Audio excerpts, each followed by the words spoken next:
Hello, मैं सुधाकर कुमार।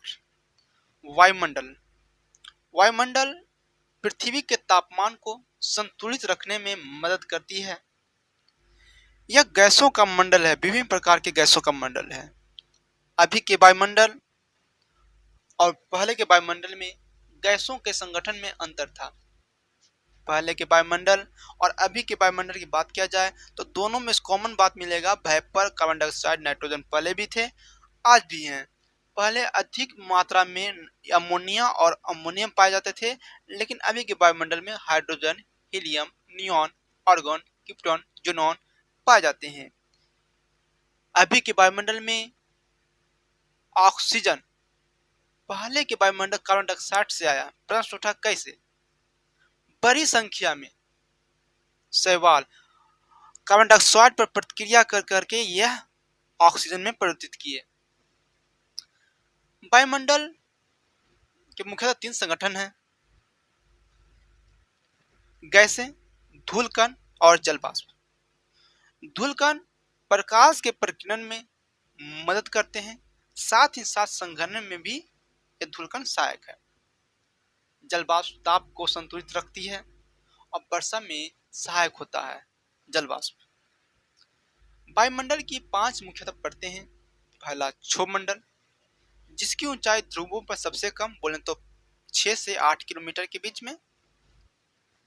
विषुवतीय रेखा विषुवत पर सबसे अधिक बोले तो 14 से लेकर के 18 किलोमीटर के आसपास, और अन्य जगहों पर एवरेज देखा जाए तो 12 से 13 किलोमीटर इसकी ऊंचाई है क्षोभमंडल की। क्षोभमंडल में ही मौसमी गतिविधियां पाई जाती है। बताते चले तो इसी वायुमंडल में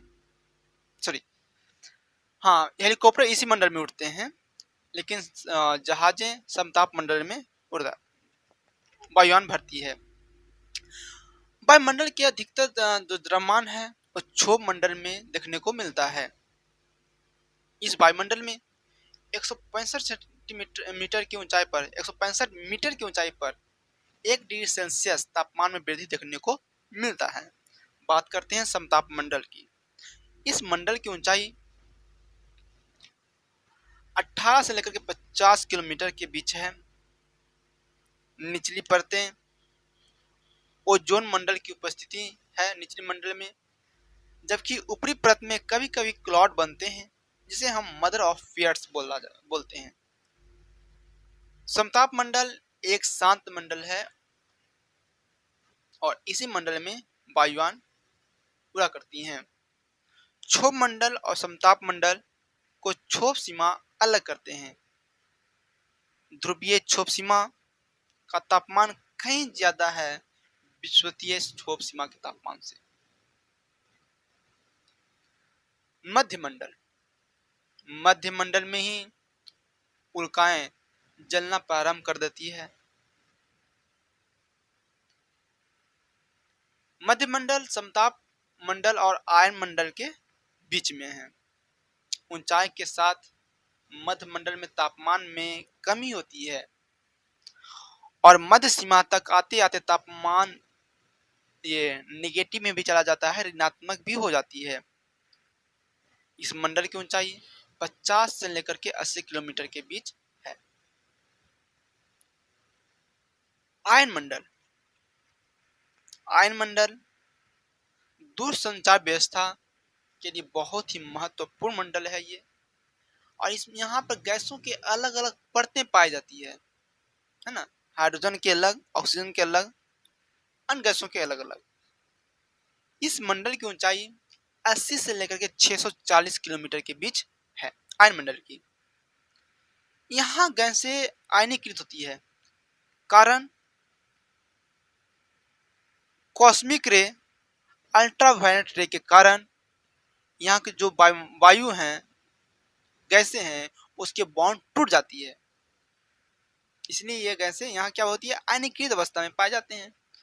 तापमान में वृद्धि होती है ऊंचाई के साथ साथ, इसलिए तो इसे बोलते हैं तापमंडल। बट यहाँ पर ऊष्मा का अनुभव नहीं हो पाता है, कारण गैसों का माध्यम ही नहीं ना है ना। यहाँ पर गैस का माध्यम ही नहीं है, क्योंकि सारे गैसें आयनीकृत अवस्था में पाए जाते हैं। रेडियो इसीलिए दोस्तों रेडियो तरंगे टकरा करके वापस लौट आती है, जिससे दूर संचार व्यवस्था है ना संभव हो पाता है। आयन मंडल में पृथ्वी का चुंबकीय क्षेत्र और सौर ज्वालाएं टकराती है, जिससे हरे रंग का प्रकाश बनता है। इसी को बोलते हैं अरोरा अथवा ध्रुवीय ज्योति। दक्षिणी ध्रुव पर इसे अरोरा या ऑस्ट्रेलिस बोलते हैं, अरोरा ऑस्ट्रेलिस बोलते हैं। वह उत्तरी ध्रुव पर इसे अरोरा बोरियोलिस बोलते हैं। दोस्तों बात करते हैं वायुमंडल के ऊपर। इसकी ऊंचाई 640 किलोमीटर के बाद प्रारंभ होता है वायुमंडल। इसी मंडल में कृत्रिम उपग्रह है ना छोड़े जाते हैं। इस मंडल में हाइड्रोजन और हीलियम गैसें तैरती रहती है। जय हिंद, जय भारत।